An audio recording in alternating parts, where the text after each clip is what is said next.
Já está na hora de te internar em um asilo. Você só dá trabalho. Foi isso que minha nora me disse na noite de Réveillon, na frente de toda a família, enquanto todos brindavam a chegada do Ano Novo. Eu tinha acabado de servir a ceia que levei o dia inteiro preparando. O peru estava perfeito, a farofa crocante do jeito que meu filho sempre gostou desde pequeno, a rabanada com aquele toque de canela que é tradição na nossa família há gerações. Mas nada disso importou. Para ela, eu era apenas um estorvo, um peso, alguém que precisava ser descartado. E sabe o que foi pior? Meu filho, meu único filho, aquele menino que carreguei no colo, que criei sozinha depois que meu marido nos abandonou, aquele homem que jurei que seria diferente do pai, simplesmente abaixou a cabeça e não disse nada. O silêncio dele doeu mais que as palavras dela. Naquele momento, em pé na sala decorada com as mesmas enfeites de Natal que eu mesma tinha colocado, percebi que tinha me tornado invisível na minha própria casa. Ou pior, tinha me tornado um problema a ser resolvido. Antes de continuar, quero te convidar a fazer parte desta comunidade. Se você está me ouvindo agora, comenta aí de que cidade você é, se inscreve no canal para não perder as próximas histórias, porque o que aconteceu depois dessa noite de Réveillon mudou minha vida completamente, de um jeito que ninguém, muito menos minha nora, poderia imaginar. E olha, essa é apenas uma das muitas histórias reais que compartilho aqui. Fica comigo até o final, porque você não vai acreditar no que aconteceu. Naquela noite, depois que ela disse aquelas palavras, eu simplesmente me levantei da mesa. Não gritei, não chorei na frente deles, não dei escândalo. Subi para o quartinho dos fundos onde eu dormia, aquele que antes era a despensa e que minha nora, gentilmente, transformou no meu espaço quando eles assumiram a casa. Arrumei minhas coisas numa mala velha, a mesma que usei quando vim do interior para São Paulo há mais de 40 anos. Coloquei apenas o essencial, algumas roupas, documentos, a foto do meu casamento e a foto do meu filho bebê. Desci as escadas enquanto ouvia risadas na sala. Eles já tinham esquecido de mim, já estavam celebrando, provavelmente aliviados que eu finalmente tinha entendido o recado. Fechei a porta sem fazer barulho e caminhei pela rua vazia. Era véspera de Ano Novo. Fogos explodiam no céu, as pessoas celebravam nas suas casas e eu, uma senhora de 63 anos, estava na rua com uma mala, sem destino, sem rumo, sentindo que toda minha vida tinha sido em vão. Fui andando até a estação de trem. Não tinha para onde ir, mas precisava sair dali.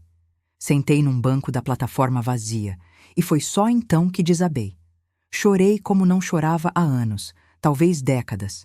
Chorei por tudo que tinha sacrificado, por todas as vezes que engoli o desrespeito, por todas as noites que fingi não ouvir os comentários maldosos, por ter acreditado que amor de mãe seria suficiente para manter meu filho do meu lado. As lágrimas caíam e eu não conseguia parar. Meu corpo inteiro tremia, não sei se de frio ou de dor, provavelmente os dois. Foi quando senti uma mão suave no meu ombro. Levantei os olhos e vi uma moça jovem, devia ter uns 30 e poucos anos, com um olhar gentil, preocupado. "A senhora está bem? Precisa de ajuda?" ela perguntou. "E sabe aquelas horas que você está tão quebrada que não consegue mais segurar nada dentro?" Foi assim. Contei tudo para aquela desconhecida, cada detalhe daquela humilhação, e ela me ouviu com uma atenção que meu próprio filho nunca me deu. Quando terminei, ela pegou o celular, discou um número e eu ouvi ela dizer algo que não fazia o menor sentido naquele momento. "Pai, é ela. Acabei de encontrar.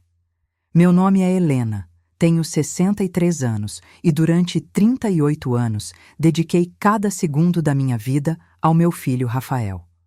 Quando descobri que estava grávida, meu marido, o Rogério, ainda era um homem presente, trabalhava como mecânico. Tínhamos uma vida simples mas digna, num bairro operário da zona leste de São Paulo. Mas a gravidez mal tinha chegado no 5º mês quando ele simplesmente desapareceu. Literalmente. Saiu para comprar cigarro, como dizem nas histórias, e nunca mais voltou. Depois descobri que tinha fugido com uma cliente da oficina, uma mulher que tinha carro importado e promessas de uma vida melhor. me deixou grávida, sem dinheiro, morando num barraco alugado que mal tinha água encanada direito. Podia ter desistido. Muita gente na minha situação teria desistido. Mas olhava para minha barriga e sabia que tinha uma vida dependendo de mim. Comecei a trabalhar como faxineira, limpava 3, 4 casas por dia. No 9º mês de gestação, ainda estava de joelhos lavando o chão, porque não podia parar, não tinha direito a parar. Rafael nasceu num hospital público, parto normal, sem nenhuma complicação, graças a Deus. E quando colocaram aquele bebezinho nos meus braços, jurei para mim mesma que ele nunca passaria pelas dificuldades que eu passei, que ele teria educação, oportunidades, que seria alguém na vida. E lutei por isso. Nossa Senhora, como lutei.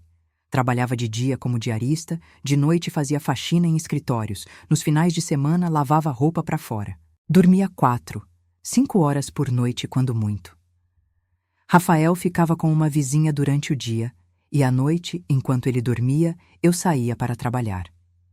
Quando ele tinha 5 anos, consegui um emprego fixo numa empresa de limpeza, com carteira assinada, benefícios. Parecia que, finalmente, as coisas estavam melhorando. Coloquei Rafael numa escola pública boa, acompanhava o dever de casa todos os dias, mesmo exausta, ia em todas as reuniões, participava de todas as festas. Ele nunca, nunca mesmo, ficou sem nada que precisasse. Enquanto outras mães compravam roupas para si, eu usava as mesmas 3 blusas durante anos para poder comprar tênis de marca para ele, para que não fosse zoado na escola. Quando Rafael entrou na adolescência, comecei a fazer horas extras, pegar mais trabalhos, porque sabia que logo viria a faculdade e eu queria que ele estudasse, que tivesse um diploma, que fosse doutor ou engenheiro, alguém respeitado. Ele passou em administração numa faculdade particular. E lá fui eu pagar mensalidades caríssimas, apertando cada centavo, vivendo de arroz e ovo para que não faltasse nada para ele. Nunca, em nenhum momento, pedi nada em troca. Mãe não pede, mãe dá. Foi o que sempre acreditei. Foi na faculdade que Rafael conheceu a Patrícia. Linda, não vou negar, toda produzida, vinha de uma família com um pouco mais de condições que a gente. O pai dela tinha uma pequena empresa de contabilidade. A mãe era professora aposentada. Quando ele me apresentou ela, percebi na hora o jeito que ela me olhou, como se estivesse avaliando mercadoria num supermercado e não tivesse gostado do que viu. Mas engoli. Engoli porque Rafael parecia apaixonado, porque eu queria que ele fosse feliz, porque achei que com o tempo ela me aceitaria, me veria como uma sogra presente, amorosa. Que ilusão! Logo depois que Rafael se formou, conseguiu um emprego bom numa multinacional, graças aos contatos do pai da Patrícia. Eles começaram a namorar sério, e eu, mesmo ganhando pouco, ajudava nas saídas deles, dava dinheiro para o Rafael levar ela em restaurantes bacanas, comprar presentes. Patrícia nunca, nunca mesmo me agradeceu por nada. Mas eu não ligava. Não estava fazendo aquilo por ela, estava fazendo pelo meu filho. Quando anunciaram o noivado, Patrícia deixou claro que não queria uma festa simples. Queria buffet, decoração, vestido importado, tudo do bom e do melhor. A família dela pagou a maior parte, mas mesmo assim tive que contribuir. Vendi as poucas joias que tinha, umas peças de ouro que eram da minha mãe, a única herança que recebi quando ela morreu. Usei o dinheiro para ajudar no casamento, para que meu filho tivesse a festa que a noiva dele exigia. E foi uma festa linda mesmo, não posso negar. Mas durante toda a cerimônia, Patrícia mal olhou na minha cara. Nas fotos oficiais, pediram para eu ficar de lado, porque a família dela era mais apresentável, como ela mesma disse. Os primeiros anos de casamento foram tranquilos, na medida do possível. Eles moravam num apartamento alugado, eu continuava no meu barraquinho, trabalhando, vivendo minha vida. Via Rafael uma vez por semana, aos domingos, quando ele vinha almoçar comigo. Eram os momentos mais felizes da minha semana. Eu preparava os pratos que ele amava desde criança: stroganoff, bife acebolado, aquela macarronada com molho vermelho cheio de carne moída. A gente conversava, ria, E por algumas horas eu sentia que ainda tinha meu filho, que todo aquele sacrifício tinha valido a pena. Mas então, Patrícia engravidou. E tudo mudou. Ela teve uma gravidez difícil, complicada, ficou de repouso a maior parte do tempo. Rafael estava desesperado, trabalhando muito para dar conta das contas que só aumentavam. Foi quando ele me pediu, com aqueles olhos de menino que eu nunca soube negar nada, se eu poderia me mudar para o apartamento deles para ajudar a cuidar da Patrícia e depois do bebê. Eu tinha acabado de completar 58 anos. Estava cansada de tantos anos de trabalho pesado, meu corpo já reclamava, minhas costas doíam, minhas mãos estavam deformadas de tanto esforço. Mas era meu filho pedindo. Como eu poderia negar? Vendi meu barraco. Era pouca coisa, mas era meu.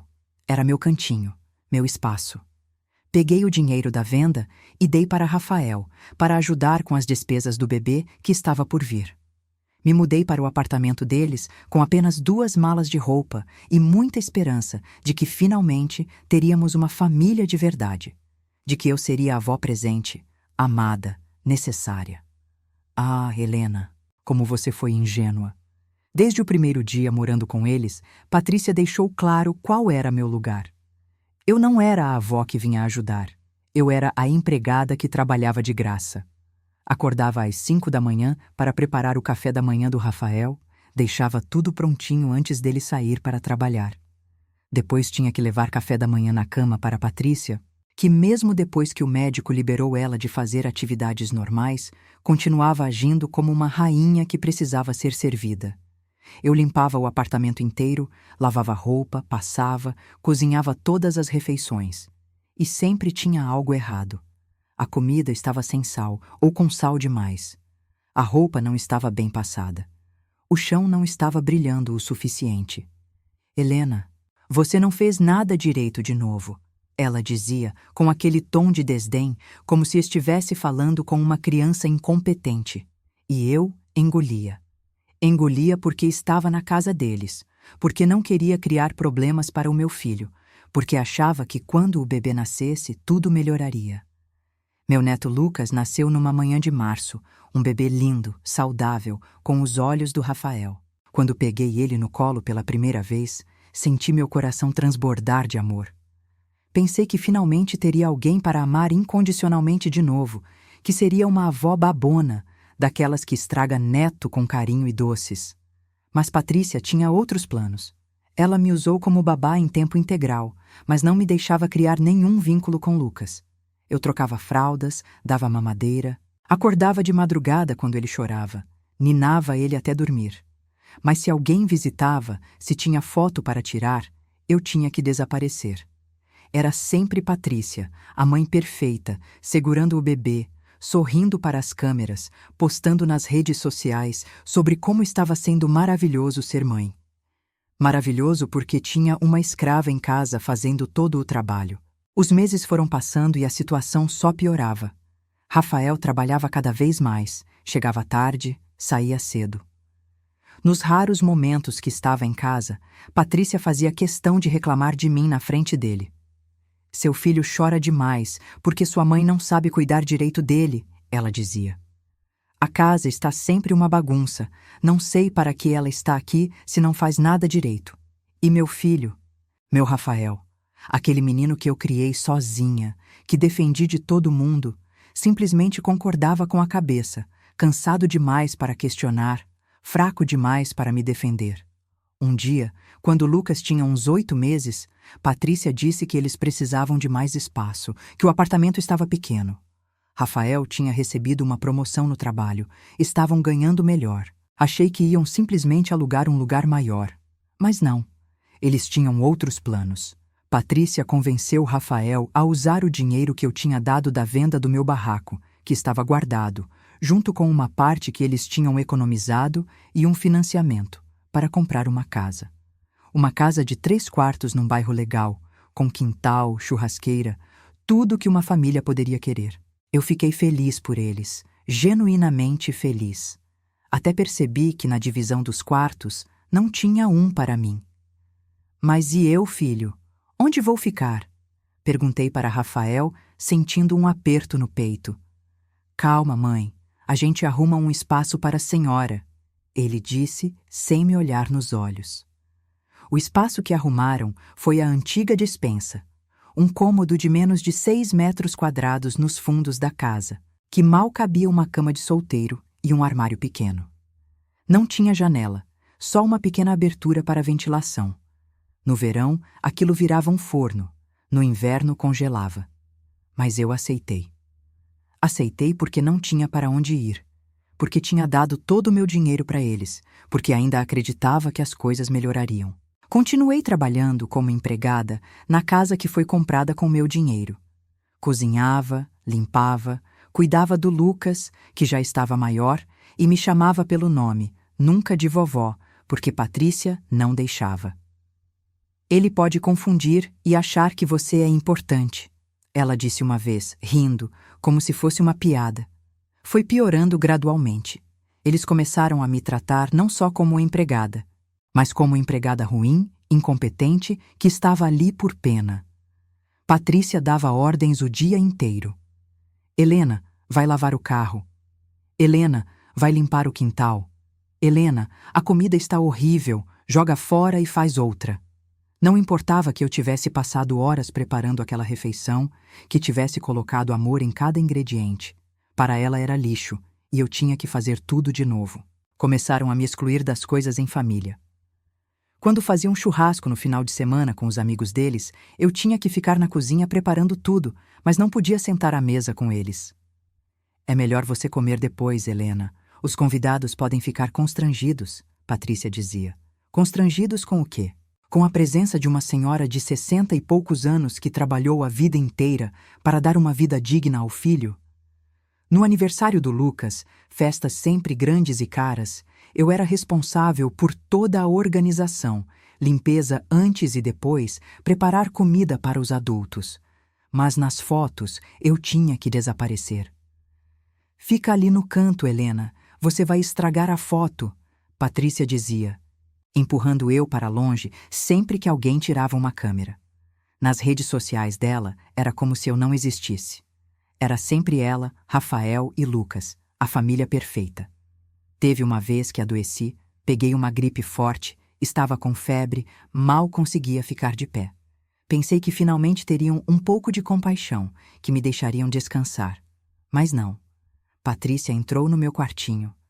Me viu deitada, tremendo de febre, e disse: Helena, tem roupa para lavar, a casa está uma bagunça, e o Lucas precisa ir no parquinho. Levanta dessa cama, doença é frescura. Eu me arrastei, tomei um remédio barato que tinha comprado com as migalhas que conseguia guardar e fui fazer minhas obrigações. Porque se não fizesse, depois ouvia durante semanas como eu era preguiçosa, inútil, um peso. As amigas da Patrícia vinham para o café da tarde, aquelas reuniões que ela adorava fazer para mostrar a casa. Eu servia bolo, café, ficava ali circulando como garçonete, e ouvia elas falando, sem nenhum pudor, como se eu fosse invisível ou surda. Que sorte você tem, Patrícia, de ter uma empregada que mora aqui e trabalha de graça, uma delas disse. Patrícia riu. Tomou um gole do café que eu tinha feito e respondeu. Pois é, bem conveniente. Não é a melhor, mas serve. Serve. Eu, que tinha criado o marido dela sozinha, que tinha sacrificado minha vida inteira, servia. Rafael via tudo isso. Ele estava presente em muitas dessas situações e não fazia nada. Absolutamente nada. Nas poucas vezes que tentei conversar com ele, pedir para ele me defender, ele dizia que eu estava exagerando, que Patrícia estava estressada, que eu precisava entender que era a casa deles e eles faziam as regras. Mãe, a senhora está aqui porque a gente deixa, então seja grata, ele disse uma vez. Seja grata. Meu filho me mandou ser grata por morar na casa comprada com meu dinheiro, por trabalhar de graça como escrava. Conforme os anos passavam, fui ficando mais velha, mais cansada, mais doente. Minhas costas doíam o tempo todo, minhas mãos viviam inchadas. Eu tinha pressão alta que não conseguia controlar direito porque não tinha dinheiro para médico particular, e o posto de saúde era uma luta. Mas eles não se importavam. Eu tinha que continuar trabalhando, Não importava se estava com dor, se mal conseguia andar. Enquanto está de pé, pode trabalhar, Patrícia dizia. Até que chegou aquela noite de Réveillon. Eles tinham convidado a família toda da Patrícia, os pais dela, os irmãos, sobrinhos. Passei o dia inteiro na cozinha, preparando a ceia. Fiz tudo o que Rafael adorava desde criança. Todos os pratos da nossa tradição familiar, aqueles que minha mãe me ensinou e eu ensinei para ele. Coloquei a mesa bonita, com a toalha que tinha bordado à mão anos atrás, as louças boas que eles usavam só em ocasiões especiais. Estava exausta, mas feliz, pensando que pelo menos naquela noite de Ano Novo teríamos um momento em família, que talvez me deixassem sentar à mesa com eles, que talvez meu neto me desse um abraço de Ano Novo. Às 11 da noite, terminei de colocar tudo na mesa. Peru, chester, farofa, salpicão, rabanada, arroz à grega, tudo perfeito. Tudo feito com minhas mãos cansadas e meu coração ainda teimosamente esperançoso. Eles se sentaram, começaram a comer, a elogiar a comida. Fiquei ali de pé, esperando ser convidada para sentar. Foi quando Patrícia olhou para mim, com aquele sorriso de canto de boca que eu conhecia tão bem, aquele sorriso de quem está prestes a dar o golpe final, e disse alto, para todo mundo ouvir: "Já está na hora de te internar em um asilo, Helena. Você só dá trabalho." Silêncio. A mesa inteira ficou em silêncio. Olhei para Rafael, esperando, implorando com os olhos para ele me defender, para ele dizer que não, que eu era a mãe dele, que tinha direito a respeito. Mas ele abaixou a cabeça, cortou um pedaço do peru e continuou comendo, como se nada tivesse acontecido. Como se meu coração não tivesse acabado de se despedaçar em 1000 pedaços ali na frente de todo mundo. Os outros à mesa ficaram constrangidos, mas ninguém disse nada. Ninguém me defendeu. Ninguém falou que aquilo era um absurdo, uma crueldade. Ficaram todos ali, comendo a comida que eu tinha feito na casa comprada com meu dinheiro, celebrando um ano novo que para mim tinha acabado de se transformar no pior momento da minha vida. Me levantei daquela sala, subi para o meu quartinho apertado e sem janela e arrumei minhas poucas coisas. Não tinha muito o que levar, afinal, nunca tive muito. Algumas roupas velhas, meus documentos, as 2 fotos que ainda guardava. Olhei em volta daquele espaço miserável que tinha sido meu quarto por anos e percebi que tinha deixado de existir há muito tempo. Tinha virado um fantasma na minha própria vida, servindo pessoas que não tinham nem gratidão nem amor por mim. Desci as escadas pela última vez. Eles ainda estavam à mesa, agora rindo, brindando, contando regressiva para a meia-noite. Passei pela sala com minha mala na mão. Rafael olhou de relance, mas não se levantou. Não perguntou para onde eu ia, não tentou me parar. Patrícia nem me olhou. Abri a porta da frente no momento exato que os fogos começaram a explodir no céu, anunciando o Ano Novo. Todo mundo gritando Feliz Ano Novo, se abraçando, celebrando, e eu ali, uma senhora de 63 anos, saindo de casa sem destino, sem dinheiro, sem nada. Caminhei pelas ruas vazias do bairro, ouvindo os fogos, vendo as luzes pelas janelas das casas, famílias felizes, celebrando juntas. Cada passo doía, não só fisicamente, mas na alma. Como tinha chegado àquele ponto? Como tinha permitido que me tratassem daquela forma? Por que tinha sacrificado tanto por pessoas que não me valorizavam? As perguntas martelavam na minha cabeça sem respostas. Cheguei na estação de trem depois de quase 1 hora caminhando.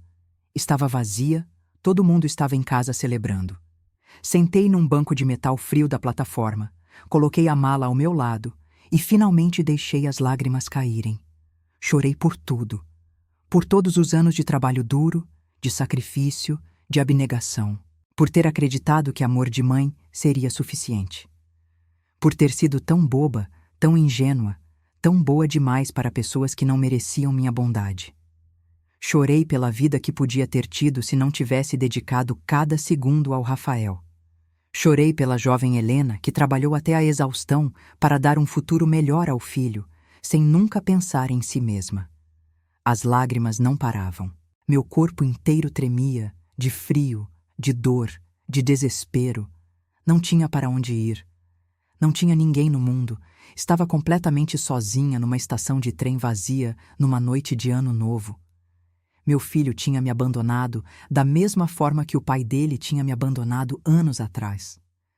A diferença é que dessa vez doía muito mais, porque eu tinha dedicado minha vida inteira para evitar exatamente esse momento. Foi quando senti uma mão suave no meu ombro. Sobressaltei, limpei as lágrimas rapidamente, envergonhada. Olhei para cima e vi uma moça jovem, bonita, com olhos gentis e preocupados. Ela tinha mais ou menos a idade que meu filho, talvez uns 30 e poucos anos. Estava bem vestida, carregava algumas sacolas de compras. "A senhora está bem?" Ela perguntou com uma voz doce que eu não ouvia há tanto tempo. "Precisa de ajuda?"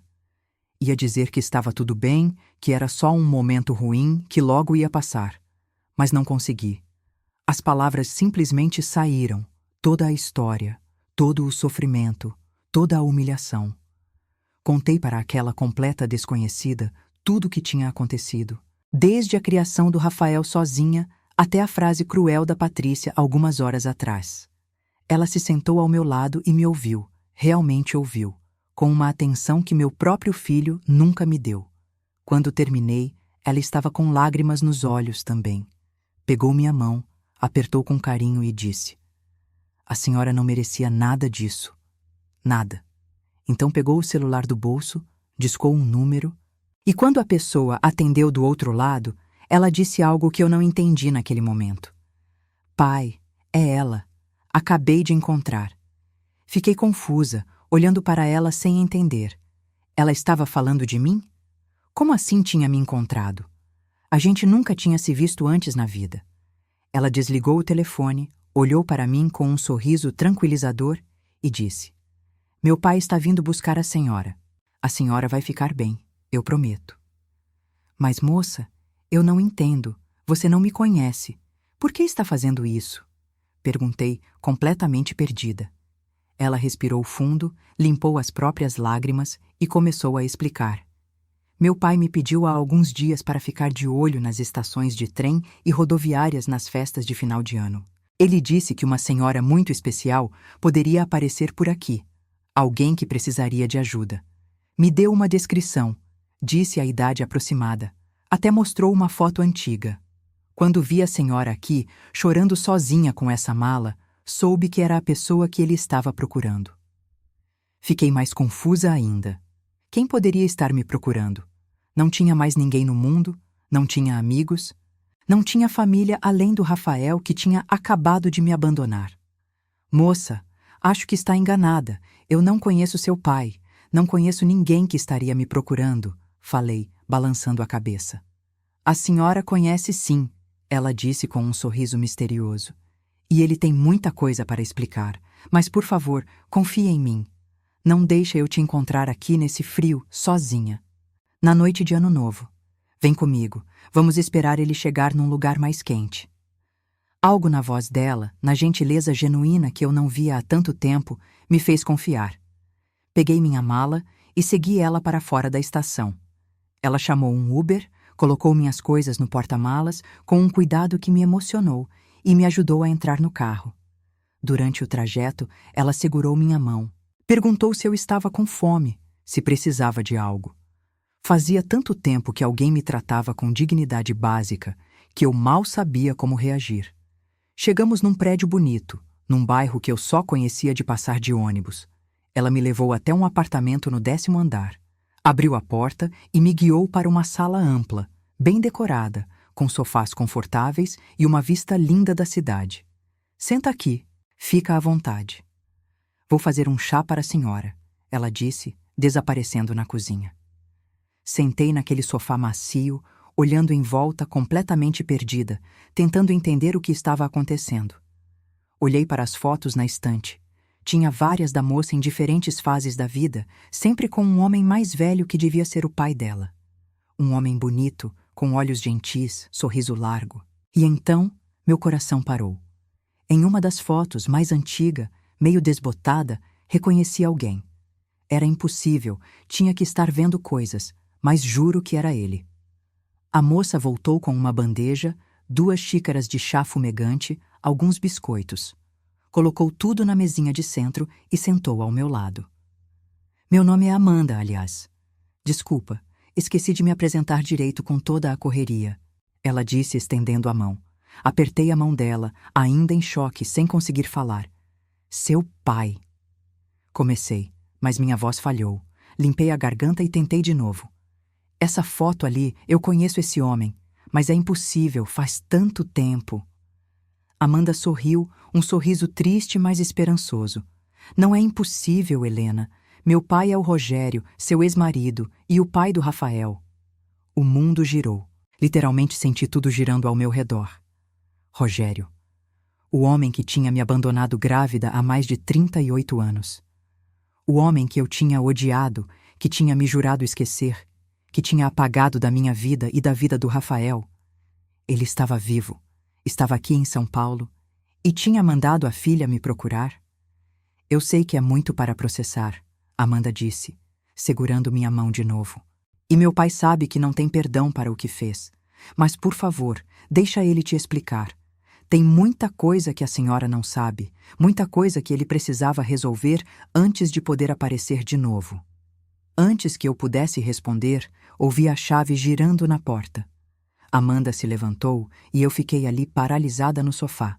A porta se abriu e entrou um homem que eu, ao mesmo tempo, reconheci e não reconheci. Era Rogério, sem dúvida, mas um Rogério mais velho, com cabelos grisalhos, alguns quilos a mais, rugas ao redor dos olhos. Ele me viu sentada no sofá e parou na entrada, como se tivesse levado um soco. Helena, ele disse, e a voz era a mesma, aquela voz que eu tinha amado tanto há tantos anos atrás. Você não imagina quanto tempo esperei por esse momento. Quis gritar, xingar, jogar algo nele, quis levantar e sair dali, longe desse homem que tinha destruído minha vida. Mas não consegui me mover. Fiquei ali sentada, olhando para o fantasma do meu passado, enquanto milhares de sentimentos que eu tinha enterrado há décadas voltavam à superfície de uma vez.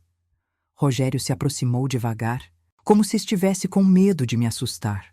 Sentou na poltrona em frente ao sofá, mantendo uma distância respeitosa. Amanda trouxe outra xícara de chá para ele e depois discretamente disse que ia para o quarto, nos deixando sozinhos. O silêncio ficou pesado entre nós. Eu não sabia nem por onde começar. Quantas décadas de dor e raiva tinham para ser ditas. Foi ele quem quebrou o silêncio.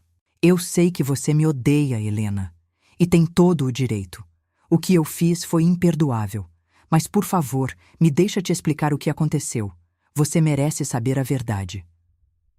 A verdade? Minha voz saiu mais forte do que eu esperava, carregada de uma raiva que eu nem sabia que ainda existia. A verdade é que você me abandonou grávida, sem um centavo, para fugir com outra mulher. Essa é a verdade que eu conheço. Que outra verdade poderia existir? Rogério abaixou a cabeça, respirou fundo. Você está certa, eu fugi com outra mulher. Mas não foi da forma que você pensou todos esses anos. Ele levantou os olhos e vi lágrimas ali, lágrimas que pareciam genuínas. Aquela mulher, a Vera, ela era cliente da oficina, sim. Mas o que eu nunca te contei, o que eu estava com vergonha de contar, é que eu tinha me envolvido com agiotas, tinha feito empréstimos pesados, com juros absurdos, para tentar expandir a oficina.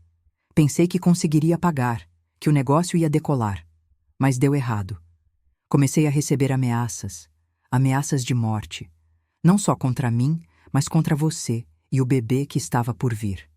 Ele fez uma pausa, limpou as lágrimas com as costas da mão. A Vera era amiga de um dos caras envolvidos nesse esquema. Ela me ofereceu uma saída.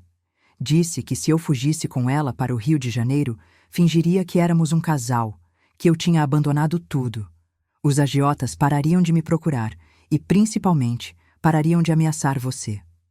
Ela disse que me ajudaria a começar de novo e que quando eu tivesse juntado dinheiro suficiente, quando estivesse seguro, eu poderia voltar e te buscar. Buscar o Rafael. Fiquei em silêncio, processando aquilo. Queria acreditar? Parte de mim desesperadamente queria acreditar que ele não tinha simplesmente me abandonado por maldade.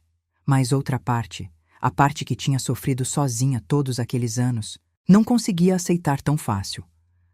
Mas você nunca voltou, eu disse, a voz tremendo.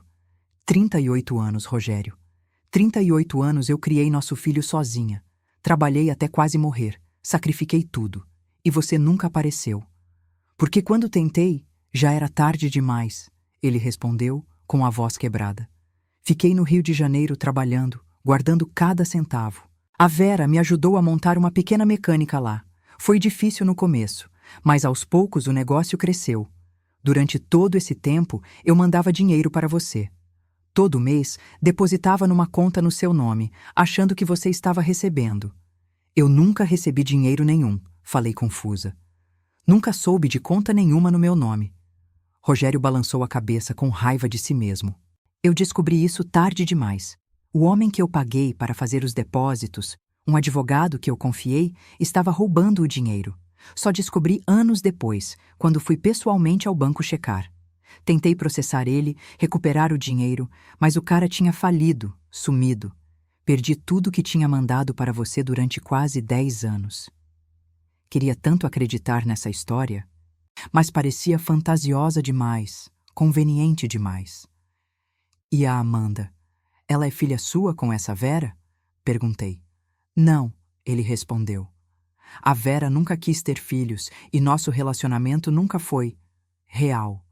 Era uma fachada, uma conveniência.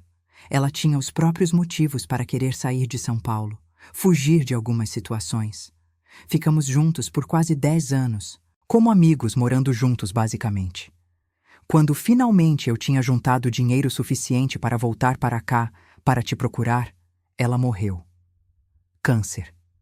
Foi rápido, doloroso. Cuidei dela até o fim, porque apesar de tudo, ela tinha me ajudado quando eu mais precisei. Ele limpou as lágrimas de novo antes de continuar. A Amanda é filha do meu segundo relacionamento, com a Mariana, que conheci alguns anos depois da morte da Vera. Mariana era uma mulher incrível, amorosa, me incentivou a te procurar, a tentar recuperar o tempo perdido. Ficamos juntos 10 anos, tivemos a Amanda. Mas ela também morreu. Um acidente de carro quando Amanda tinha só 6 anos. Olhei para aquele homem quebrado, marcado pela vida tanto quanto eu. Parte de mim ainda sentia raiva, mágoa, por todos os anos perdidos. Mas outra parte, uma parte que eu estava tentando reprimir, sentia pena, sentia até um resquício daquele amor antigo que um dia tivemos. Quando finalmente voltei para São Paulo, Rogério continuou. Você tinha sumido do seu antigo endereço. Procurei por anos. Contratei detetive particular, gastei tudo o que tinha, mas você tinha desaparecido completamente. Foi só recentemente, há uns 2 meses, que consegui descobrir onde você estava. Descobri que estava morando com o Rafael, com nosso filho. Meu coração apertou, ouvindo ele falar do Rafael com tanta emoção. Você sabe do Rafael? Sabe onde ele está? Sei de tudo, Helena, ele disse com tristeza. Sei que você criou ele sozinha, sei de todo o seu sacrifício. E sei também como ele está te tratando. Coloquei um detetive para te observar, não para te espiar, mas para te proteger, para garantir que estava bem. O que descobri me deixou com uma raiva que eu nem sabia que ainda era capaz de sentir. Ele se levantou da poltrona, começou a andar pela sala, visivelmente agitado. Nosso filho, o menino que você sacrificou sua vida inteira, está te tratando pior que lixo, permitindo que aquela bruxa da esposa dele te humilhe, te use como escrava. Quando descobri, quis ir lá e acabar com ele, bater nele até ele entender o quanto é um ingrato. Mas Amanda me segurou, me fez pensar. Amanda apareceu da porta do quarto nesse momento, como se estivesse esperando a deixa. Falei para meu pai que a senhora precisava tomar essa decisão sozinha, que não adiantava ele aparecer de repente, querendo resolver tudo. Mas também disse que não podia deixar a senhora sofrer mais. Por isso pedi para ele me deixar te procurar, principalmente nessas datas festivas, quando as famílias costumam ser mais cruéis com os idosos que consideram um peso. Olhei para os dois, pai e filha, tentando me ajudar de uma forma tão inesperada. Mas eu não entendo. Mesmo que toda essa história seja verdade, mesmo que você não tenha me abandonado por maldade, o que você espera agora? Que eu simplesmente te perdoe e a gente volte a ser uma família feliz depois de quase 40 anos? Não, Rogério respondeu, voltando a sentar. Eu não espero perdão, Helena. Não mereço. Mas o que descobri recentemente muda tudo. E você precisa saber. Precisa saber antes de decidir qualquer coisa sobre seu futuro. Olhei para ele, vendo que tinha algo mais, algo grande que ele ainda não tinha contado. O que você descobriu? Rogério pegou o celular, mexeu um pouco e me mostrou a tela. Era uma matéria de jornal, alguma coisa sobre uma ação judicial, valores, nomes que eu não reconheci de imediato. Lembra da oficina que eu tinha? Aquela que eu tentei expandir e que me meteu em dívidas com agiotas? Lembro, respondi, sem entender aonde ele queria chegar. O terreno onde ficava a oficina eu nunca vendi. Não podia vender na época porque tinha sido dado como garantia para os agiotas. Quando fugi, deixei aquilo para trás. Achei que tinha perdido. Mas acontece que existe uma lei que, após certo tempo, dívidas com agiotas prescrevem, especialmente quando os credores somem, morrem ou não reclamam a propriedade. Esse foi o caso. Ele ampliou a imagem na tela. Há uns 5 anos, uma construtora quis comprar aquele terreno. Era numa área que valorizou muito, virou zona comercial nobre. Eles me procuraram através de anúncios nos jornais, na internet. Descobri que o terreno valia uma fortuna. Vendi por um valor que mudou minha vida completamente. E sabe o que mais descobri quando fui mexer nos documentos antigos? Balancei a cabeça sem conseguir falar. O terreno estava em nome dos dois. Seu nome estava nos documentos de propriedade, Helena. Metade daquilo era seu. É seu. Por lei, metade do valor da venda te pertence. Fiquei paralisada. Não podia ser verdade. Quanto? Quanto foi a venda? Consegui perguntar. 8 milhões de reais. Rogério respondeu calmamente. 4 milhões são seus. O chão sumiu debaixo de mim. 4 milhões de reais. Eu, que tinha vivido a vida inteira na pobreza, trabalhando até a exaustão por trocados, que tinha vendido meu barraco por uma miséria, que não tinha onde cair morta há algumas horas atrás, era dona de 4 milhões de reais? Isso não pode ser verdade, sussurrei. Tem que ser algum engano, alguma pegadinha cruel. Amanda se aproximou, se ajoelhou na minha frente, segurou minhas mãos. Não é pegadinha, Helena, é verdade. Meu pai guardou seu dinheiro todo esse tempo. Tentou te encontrar para te dar e agora finalmente conseguiu. Você é uma mulher rica. Você não precisa mais depender de ninguém. Não precisa mais aceitar humilhação de ninguém. As lágrimas voltaram, mas dessa vez eram diferentes. Não era mais desespero, abandono. Era choque, alívio e algo que eu não sentia há tanto tempo que mal conseguia reconhecer. Esperança. Rogério se levantou, foi até um escritório ao lado da sala e voltou com uma pasta cheia de documentos. Está tudo aqui. Os papéis do terreno antigo, o contrato de venda, os extratos bancários, mostrando seu dinheiro rendendo investimentos seguros todos esses anos, tudo. Amanhã mesmo, se você quiser, a gente vai ao banco e transfere tudo para sua conta. Ou cria uma conta nova no seu nome, como você preferir. Peguei a pasta com mãos trêmulas. Olhei os documentos sem conseguir processar direito. Meu nome estava ali, em vários papéis, associado a valores que eu nunca imaginei ter. Por que você guardou isso tudo? Por que não ficou com tudo? Eu nunca saberia, perguntei, precisando entender. Porque não era meu, Rogério disse simplesmente. Porque eu já te fiz mal demais.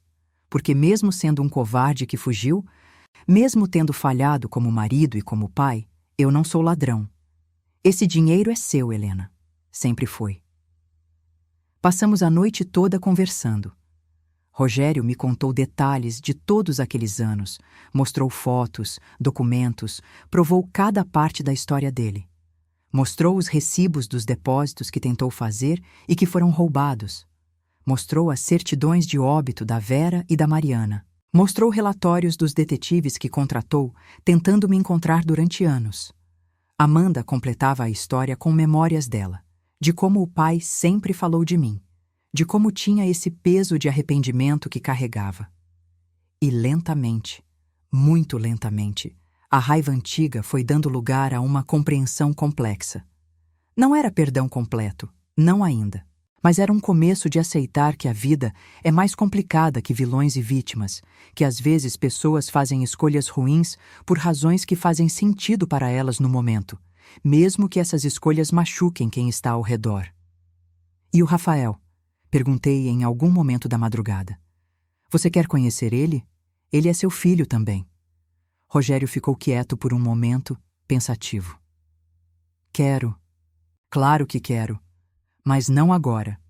Agora ele te tratou de uma forma imperdoável. E antes de ser meu filho, ele precisa aprender a ser um ser humano decente. Isso é com você, Helena. Você decide se quer dar essa chance para ele, se quer que ele saiba sobre mim, sobre o dinheiro, sobre tudo. Era muita informação, muita mudança para uma noite só. Estava exausta, emocional e fisicamente. Amanda percebeu e me levou para o quarto de hóspedes, um cômodo lindo, com uma cama enorme e confortável, banheiro privativo, tudo impecável. Descansa, Helena. Amanhã a gente resolve tudo com calma. Você está segura agora, ela disse, me dando um abraço apertado antes de sair. Deitei naquela cama macia, coberta com lençóis cheirosos, num quarto aquecido, e finalmente deixei meu corpo relaxar. Tinha saído de casa há poucas horas atrás, querendo morrer, sem esperança, sem futuro. E agora estava ali, descobrindo que tinha 4 milhões de reais, que meu ex-marido tinha voltado depois de quase 40 anos, com uma explicação que fazia sentido, que tinha uma enteada gentil querendo me acolher. Era surreal demais. Dormi profundamente pela primeira vez em anos, sem dor nas costas, sem preocupação, sem medo do dia seguinte. Acordei com cheiro de café fresco. Levantei devagar, ainda processando se tudo tinha sido real ou um sonho muito vívido.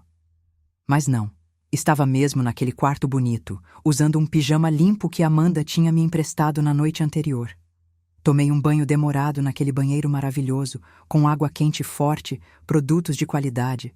Me arrumei e saí para a cozinha. Amanda estava lá, preparando um café da manhã completo.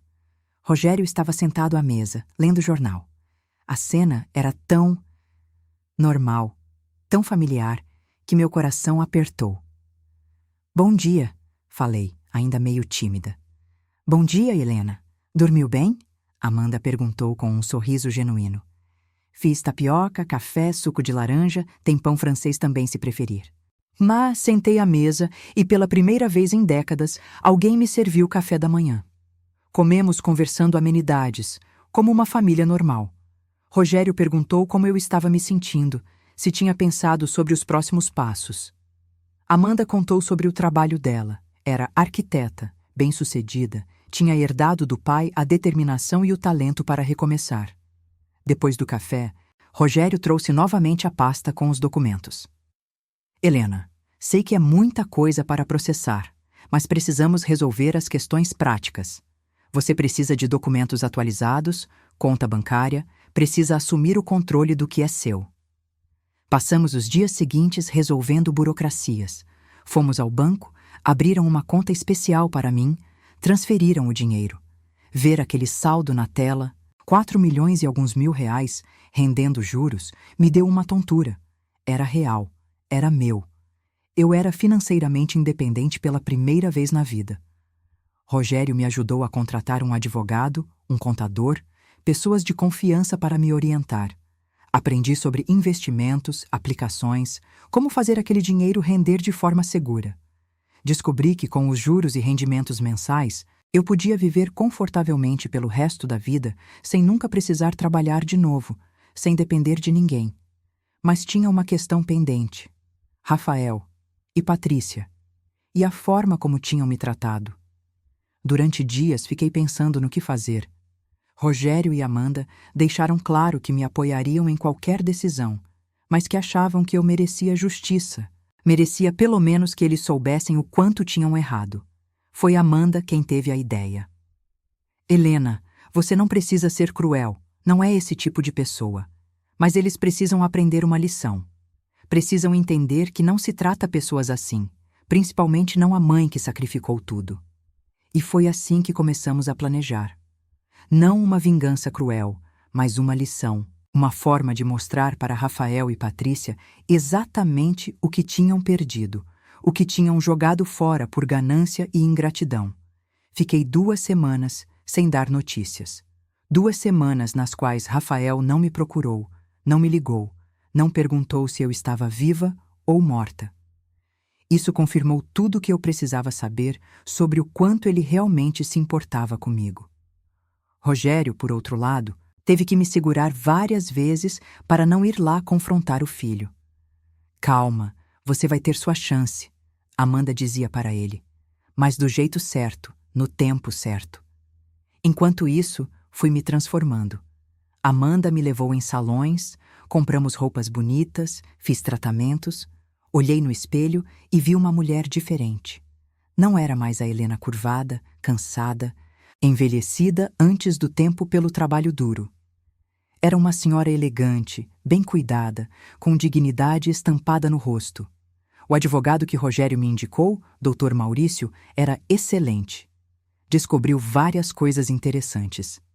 A casa onde Rafael e Patrícia moravam, comprada com meu dinheiro, ainda tinha meu nome em alguns documentos como contribuinte da compra. Legalmente, eu tinha direito a uma parte dela. Além disso, todo o trabalho que fiz durante anos como empregada sem remuneração poderia ser cobrado judicialmente.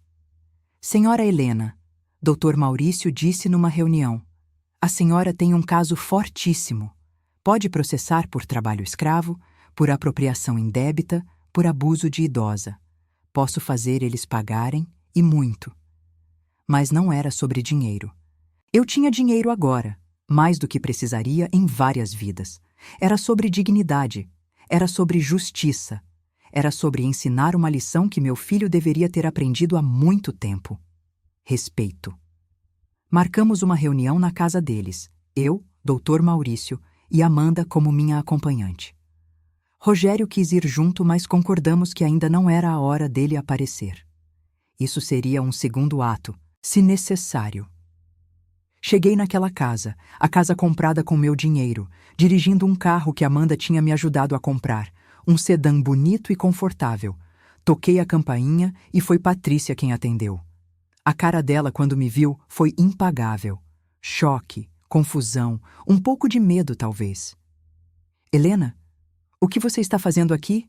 Ela perguntou, olhando para o carro, para minha roupa nova, sem entender nada. Vim ter uma conversa com você e com meu filho. Respondi calmamente. Podemos entrar? Ela ficou sem ação por um momento, mas acabou abrindo a porta. Rafael estava na sala, assistindo televisão. Quando me viu, levantou com cara de poucos amigos. Mãe, onde a senhora estava? A gente ficou preocupado, ele mentiu descaradamente. Ficaram tão preocupados que não me ligaram. Não me procuraram, não foram na delegacia reportar meu desaparecimento. Respondi, a voz firme. Mas tudo bem. Não vim aqui falar sobre isso. Esse é Dr. Maurício, meu advogado, e essa é Amanda, minha amiga. O clima ficou tenso. Rafael e Patrícia se entreolharam, claramente desconfortáveis com a presença de um advogado. Advogado? Para que a senhora precisa de advogado? Rafael perguntou. Senta, filho. Você também, Patrícia. Temos muito para conversar. Falei, apontando para o sofá. Era surreal estar dando ordens naquela casa onde fui tratada como escrava por tanto tempo. Eles se sentaram, visivelmente nervosos. Dr. Maurício abriu a pasta que tinha trazido, cheia de documentos. Senhor Rafael, senhora Patrícia, estou aqui representando a senhora Helena em algumas questões legais referentes a esta propriedade e ao tratamento que ela recebeu enquanto morava aqui. Que tratamento? Nós demos um teto para ela, comida, tudo o que precisava. Patrícia retrucou imediatamente na defensiva. Amanda soltou uma risada sem humor. Um teto. Vocês deram um quartinho de despensa sem janela para a mulher que financiou a compra desta casa. Comida? Ela cozinhava tudo e comia as sobras quando vocês deixavam. Tudo o que precisava? Vocês a usaram como escrava por anos. Olha aqui, moça, você não sabe de nada da nossa vida familiar, Rafael disse, se levantando com raiva. Senta, Rafael, falei, e algo no meu tom fez ele obedecer. Deixa eu te contar algumas coisas que você não sabe. Aquele dinheiro que eu dei para ajudar a comprar esta casa, lembra dele? Eu disse que tinha vendido o barraco, e vendi mesmo, mas aquele dinheiro era a única coisa que eu tinha no mundo. Era para ser meu fundo de emergência, minha segurança para a velhice. Dei tudo para você, acreditando que você cuidaria de mim, que me trataria com dignidade e amor. Patrícia revirou os olhos. Aqui vamos nós de novo com o discurso de sacrifício. Cala a boca, falei, e dessa vez minha voz saiu dura, firme, com uma autoridade que eu nunca tinha usado antes. Patrícia ficou em choque, sem palavras. Você vai me ouvir, querida nora. Você vai ouvir cada palavra que tenho para dizer. Durante anos você me humilhou, me tratou como lixo, me usou e abusou. E você, olhei para Rafael, você permitiu. Você, meu filho, que eu criei sozinha, que trabalhei 3 empregos para dar educação, para dar oportunidades, simplesmente ficou quieto enquanto sua esposa me destroçava. Mãe, eu... Rafael começou, mas eu levantei a mão. Não terminei. Na noite de Réveillon, quando sua esposa disse que era hora de me internar num asilo, que eu só dava trabalho, você sabe o que você fez? Nada. Abaixou a cabeça e continuou comendo o peru que eu tinha passado o dia inteiro preparando. Naquele momento, você deixou de ser meu filho. Naquele momento, você se tornou um estranho que por acaso compartilha meu sangue. As lágrimas começaram a cair do rosto do Rafael. Mas eu não senti pena. Não ainda. Dr. Maurício continuou. Vamos aos fatos legais. Esta casa foi parcialmente comprada com dinheiro da senhora Helena. Ela tem direito legal a uma porcentagem da propriedade. Além disso, durante aproximadamente 4 anos, ela trabalhou nesta residência como empregada doméstica sem nenhuma remuneração, sem folgas, sem direitos trabalhistas. Isso configura trabalho análogo à escravidão, crime previsto no Código Penal brasileiro. A cor sumiu do rosto de Patrícia. Trabalho escravo? Isso é ridículo, ela é da família. Família que a tratava como empregada, que a fazia trabalhar de sol a sol, que não a incluía em eventos familiares, que a escondeu em fotos, que a alimentava com sobras. Amanda listou, cada palavra uma facada. Tenho certeza que um juiz vai adorar ouvir essa história. Ainda mais acompanhada dos depoimentos dos vizinhos que testemunharam o tratamento, das fotos de redes sociais onde Helena nunca aparece, apesar de morar aqui, dos registros médicos mostrando o quanto a saúde dela se deteriorou durante esse período. Rafael estava pálido. Mãe, por favor, a gente pode conversar sobre isso. Resolver em família não precisa envolver justiça. Família? Repeti a palavra com ironia. Você perdeu o direito de me chamar de família quando me abandonou naquela noite. Mas, Dr. Maurício, por favor, continue. O advogado ajeitou os óculos. A senhora Helena tem algumas opções. Pode processar criminalmente e civilmente, buscando reparação por danos morais, materiais e cobrança de todos os anos de trabalho não remunerado. Os valores podem chegar facilmente a algumas centenas de milhares de reais, fora a possibilidade de prisão para ambos por trabalho escravo e maus tratos a idoso. Prisão? Patrícia praticamente gritou. Você está louca, Helena? Vai colocar seu próprio filho na cadeia? Estou considerando, respondi calmamente. Mas tem uma segunda opção. Vocês assinam alguns documentos que meu advogado preparou. Primeiro, renunciando a qualquer direito sobre a parte da casa que foi comprada com meu dinheiro.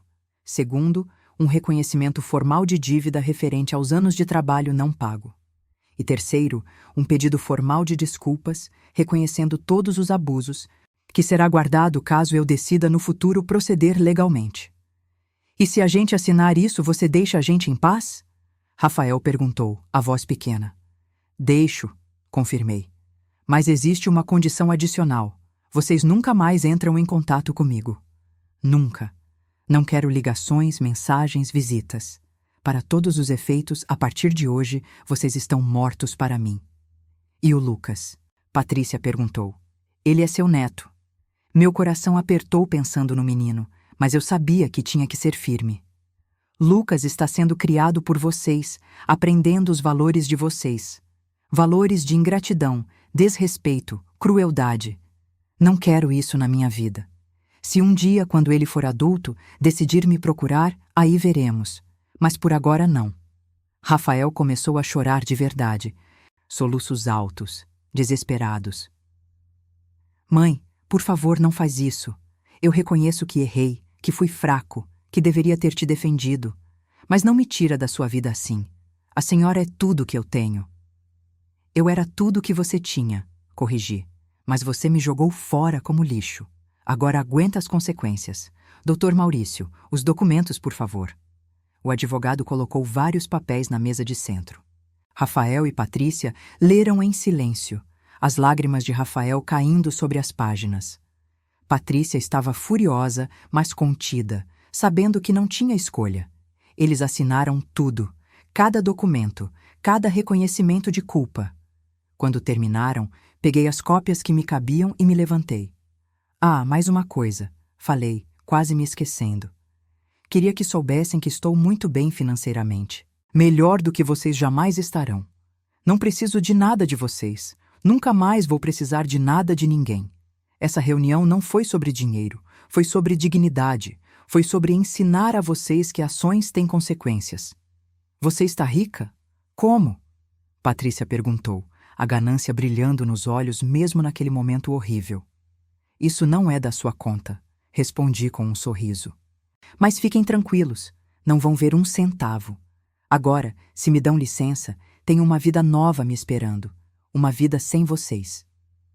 Saí daquela casa pela última vez, Amanda e Dr. Maurício me acompanhando. Não olhei para trás. Não senti pena, não senti remorso. Senti apenas um alívio imenso, como se tivesse tirado um peso de toneladas das costas. No carro, Amanda pegou minha mão. Você foi incrível, Helena. Forte, digna. Estou orgulhosa de você. Obrigada, falei, finalmente deixando algumas lágrimas caírem. Mas eram lágrimas de libertação, não de dor. Os meses seguintes foram de reconstrução. Comprei um apartamento lindo, amplo, num bairro seguro e agradável. Decorei do meu jeito, com cores que eu gostava, móveis confortáveis. Pela primeira vez na vida, tinha um espaço que era verdadeiramente meu. Rogério e Amanda se tornaram parte da minha vida de uma forma que eu nunca imaginei. Não voltei a me relacionar romanticamente com Rogério. Aquele tempo tinha passado, mas desenvolvemos uma amizade profunda, uma parceria. Ele me contava sobre os anos perdidos, eu contava sobre Rafael, sobre as dificuldades que passei. Curamos juntos, de certa forma, as feridas antigas. Amanda virou a filha que eu nunca tive. Ela me ensinou a usar tecnologia, redes sociais, me apresentou amigas dela, me incluiu na vida dela de uma forma que me fez sentir valorizada. Comecei a viajar, algo que nunca tinha feito. Conheci praias lindas, cidades históricas, até viajei para o exterior pela primeira vez. Cada experiência era uma descoberta, cada momento era meu. 3 meses depois daquela reunião, recebi uma mensagem de Rafael. Ele tinha conseguido meu novo número de alguma forma. A mensagem era longa, cheia de pedidos de desculpa, de súplicas para conversarmos, para eu conhecer o Lucas, para darmos uma nova chance. Deletei sem responder. Bloqueei o número. Algumas pontes, quando queimadas, não devem ser reconstruídas. Descobri através de Amanda que tinha mantido contato com alguns conhecidos comuns, que Rafael e Patrícia estavam tendo problemas financeiros. A empresa onde Rafael trabalhava tinha feito cortes. Ele tinha sido rebaixado. Estavam lutando para pagar as contas da casa. Parte de mim, uma parte muito pequena, sentiu pena. Mas a maior parte lembrou de todas as noites que passei chorando naquele quartinho sem janela, de todas as humilhações, de toda a falta de amor. Eles estavam colhendo o que plantaram. Comecei a fazer trabalho voluntário. Usar meu tempo e parte do meu dinheiro para ajudar outras mulheres em situações parecidas com a que eu vivi.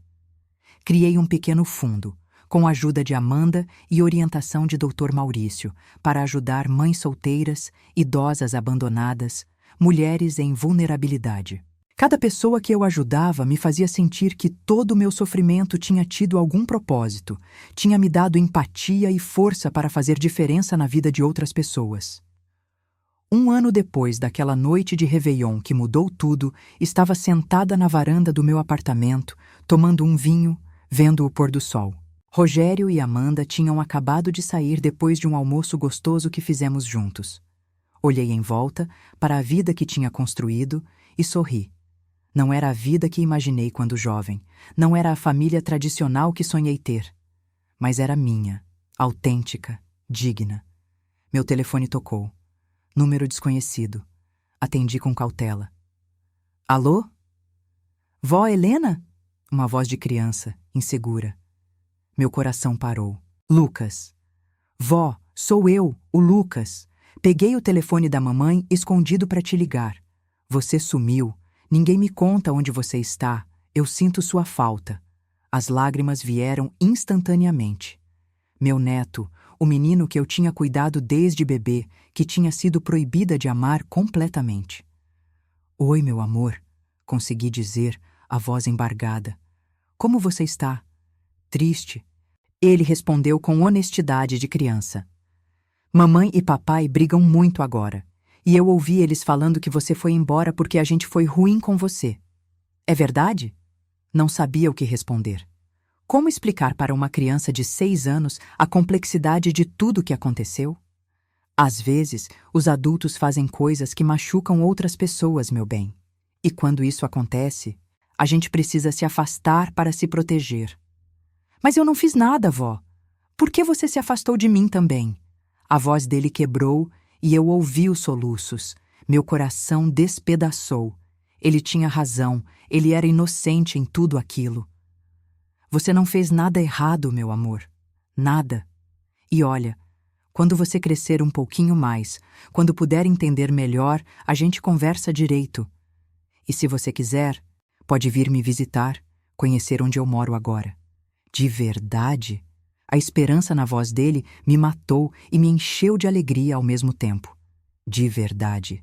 Mas por agora, você cuida de você, estuda, brinca, cresce forte e saudável. E saiba que eu te amo. Sempre amei, sempre vou amar. Tudo bem? Tudo bem, vó. Eu também te amo. E ele desligou, provavelmente ouvindo alguém chegando. Fiquei ali segurando o telefone, chorando, mas não de tristeza, de esperança.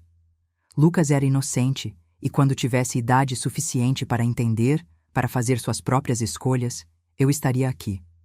Não para criticar os pais dele, não para envenenar ele contra eles, mas para mostrar que existe outra forma de viver, de amar, de respeitar. Hoje, 2 anos depois daquela noite de Réveillon, estou com 65 anos e vivendo a melhor fase da minha vida. Tenho saúde, dinheiro, amigos verdadeiros. Rogério faz parte da minha vida como um grande amigo e parceiro. Amanda é a filha do coração que sempre quis. Viajo, aprendo coisas novas, ajudo pessoas, vivo cada dia como se fosse precioso, porque é.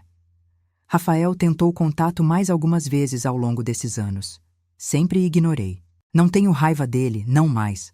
Mas também não tenho espaço na minha vida para pessoas que me fizeram tão mal. Perdoar não significa voltar. E eu aprendi isso da forma mais difícil. Soube por terceiros que eles tiveram que vender a casa, mudar para um apartamento menor. Que Patrícia trabalha agora, algo que ela nunca fez antes. Que estão lutando financeiramente. Não sinto alegria com o sofrimento deles, mas também não sinto vontade de ajudar. Cada um colhe o que planta. E você que está me ouvindo agora, que acompanhou essa história até o final, Eu quero te dizer uma coisa. Nunca, nunca mesmo, aceite ser tratado como menos do que você merece. Não importa se é família, se é filho, se é marido, se é quem for. Você tem valor, você merece respeito, você merece dignidade. E se as pessoas na sua vida não conseguem ver isso, não conseguem te valorizar, talvez seja a hora de construir uma vida nova, com pessoas novas que te vejam de verdade. Demorei 63 anos para aprender essa lição. Não deixa passar tanto tempo. Não sacrifica sua vida inteira por pessoas que não reconhecem seu valor.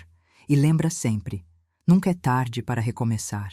Nunca é tarde para escolher você mesma. Me conta aí nos comentários, o que você faria no meu lugar? Já passou por algo parecido? Como lidou?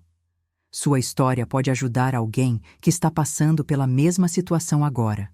Não esquece de se inscrever no canal, de compartilhar essa história e de voltar sempre para ouvir mais relatos de pessoas reais, com lutas reais e superações reais.